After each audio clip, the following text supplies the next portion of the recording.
Welcome to our channel. Today we how to transfer ClipperCreek EVSE schedules, beginner guide step by step clearly. To begin transferring your ClipperCreek EVSE schedules, first, make sure you have your EVSE unit powered on. Connect your phone or tablet to the EVSE's Wi-Fi network.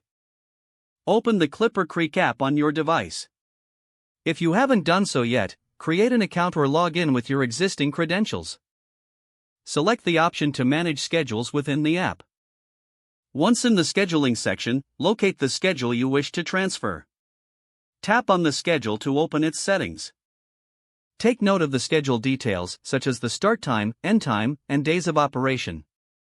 Next, find the section that allows you to create a new schedule. Enter the same start time, end time, and days of operation as the original schedule.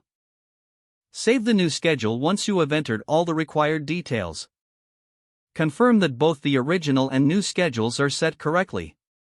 If necessary, delete the original schedule to prevent any confusion. Finally, test the new schedule to ensure it activates as expected. You have now successfully transferred your ClipperCreek EVSE schedules. If the page does not load, refresh the browser or try again in a private or incognito window. Make sure you are using the correct email address, then retype it carefully to avoid small typos. If your password is not accepted, use the reset option and create a new strong password you can remember. Check your spam folder for verification or security emails, then complete any requested confirmation steps. Enable two-factor authentication if available to improve account security and reduce unauthorized access risk. After signing in, review your profile details so your contact information and settings are accurate and current. If you see an error message, note it down and try again after restarting your device and internet connection. Log out when you finish, especially on shared devices, to keep your account and payment information secure. If the page does not load, refresh the browser or try again in a private or incognito window. Make sure you are using the correct email address, then retype it carefully to avoid small typos.